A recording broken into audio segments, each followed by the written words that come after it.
like the worst allergies right now. I feel like I've been permanently sick for the past week. I have a stuffy nose, my eyes are running, I'm sneezy. Okay, I sound like an allergy commercial. I don't even have a good allergy medicine.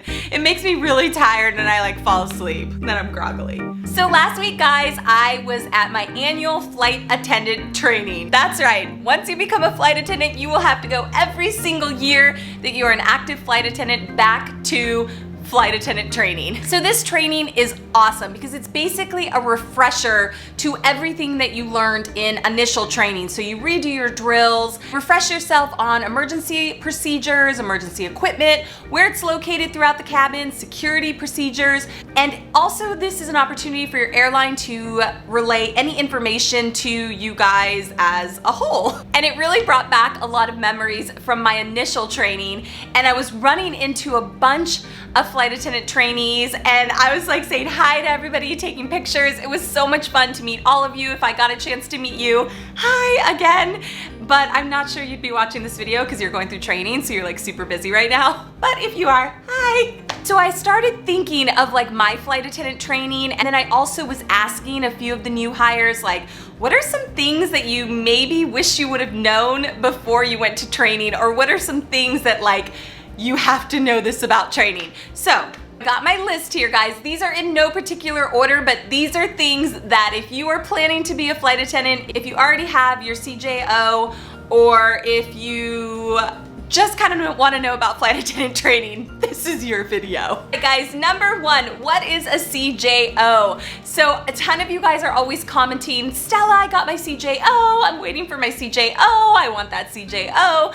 So a CJO is a contingent job offer. So you'll go through the interview process and you'll get a training date, but you're not actually a flight attendant yet. You're not actually a flight attendant until you pass training. So when you get offered the job, you're basically just getting a contingent job offer, contingent on you passing training. So that is what that acronym is. Okay, number two. Guys, during flight attendant training, you will be tested every other day or almost every day. You will have so many tests, and these tests you have to pass. It's rules and regulations created by the airlines and the FAA, and you have to pass these tests in order to be certified as a flight attendant. Number three, you will have to memorize so much, you guys. Like, it is intense depending on how long your training is. Some training might be like 4 weeks, some might be 6 weeks, 8 weeks. However long your training is, you're gonna have to memorize so much stuff. So also added on to number three is to bring school supplies. Like, bring supplies that you would use for memorization tactics or for studying tactics. So when I went to training, I didn't bring anything with me. I just thought, okay, I'm going to training, I'm just gonna go learn and blah, blah. For me, what really helped me is flashcards and highlighters. I went through so many flashcards and was just like testing myself, like, and it was perfect because I was able to study no matter where I was. So if I was eating in the dining hall or if I was on the bus headed over to training, I had training material or studying material with me. So memorize stuff and bring your supplies. Number four, you guys will have long training days. Your training days will be somewhere between 8 hours and 12 hours. I would say on average, most of my days were about 10-hour days. When I was talking to the flight attendant trainees, they were like, we don't even know, they're just really long. I'm like, hang in there, guys, you got this, you got this. I know it's like difficult right now, but it's gonna be worth it in the end. So be prepared for super, super long days. That goes in right in to number five, is to bring comfortable shoes. You will thank me for that one later. A lot of the trainees will bring a few pairs of shoes, like some really nice shoes, maybe they're heels, and then some like flat shoes. Especially if you're a female and you bring heels, I would keep your heels under 2 inches, or at least under 3 inches, because you are walking so much. For me, I wore my heels like the first day, and then I never went back to those heels until graduation day. I was not about that heel life. I was about that flat, comfortable shoe life. All right, number 6 is to pack comfortable leisure clothes. So most airlines are gonna say wear business casual. So you're gonna pack a bunch of business casual stuff and then maybe some pajamas.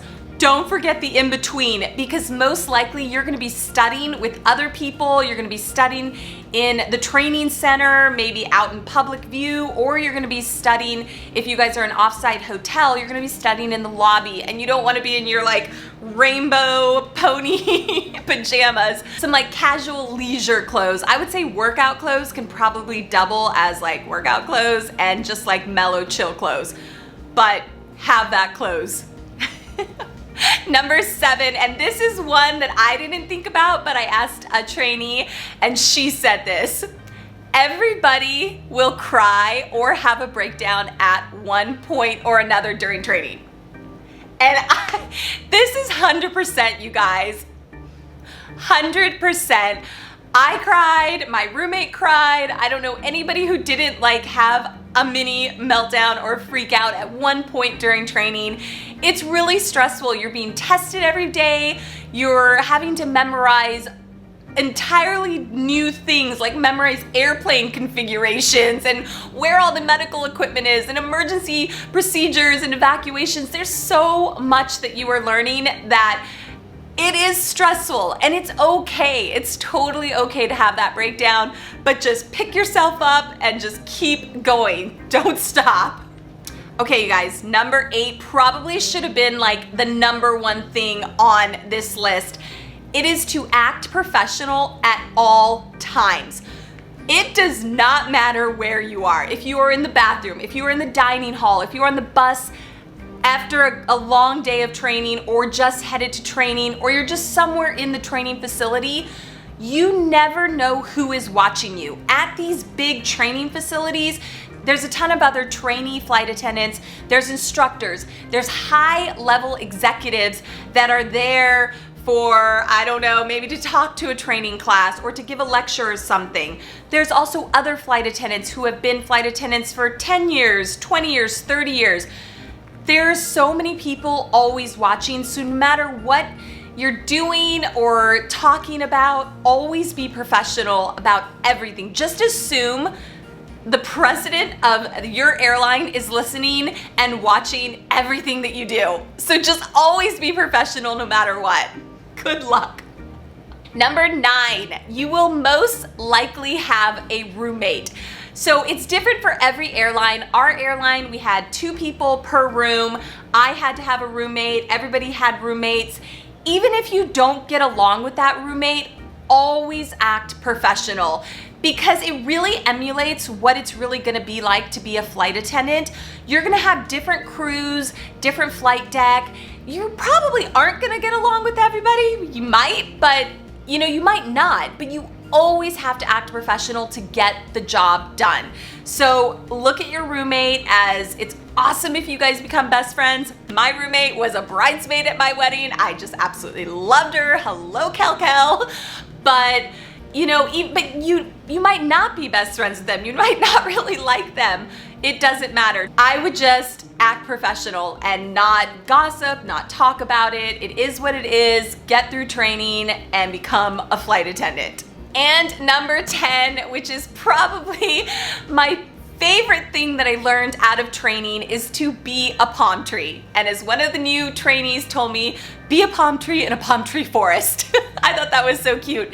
You guys, there is gonna be so many things out of your control as a flight attendant, and you really are just going to want to go with the flow. You're gonna want to sway and just go with whatever comes your way. So same thing with training. It's not always gonna go right, but just go with the flow, because that is what's gonna happen when you are on the line flying. There's always gonna be something. It's hardly ever a perfect sequence, and you're just gonna have to go with the flow. So when my instructors told me that, I really took that philosophy and that life lesson into my life, and now I always think about it. I'm a palm tree. I'm just a palm tree. I'm just a little palm tree swaying in the wind, just taking whatever comes my way. so be a palm tree. Bottom line. Guys, so if you are thinking of being a flight attendant, if you already have your contingent job offer, I really hope that these 10 things to know about flight attendant training helped you. If you guys have any questions, you always know, leave them down below. I will do my absolute best to answer. There's also a lot of flight attendants who watch this channel, so if you leave a comment down below or have a question, most likely somebody will answer it for you. And I'll see you guys next time. I'll see you guys on the line when we're all flying together in the skies or in the airport walking around.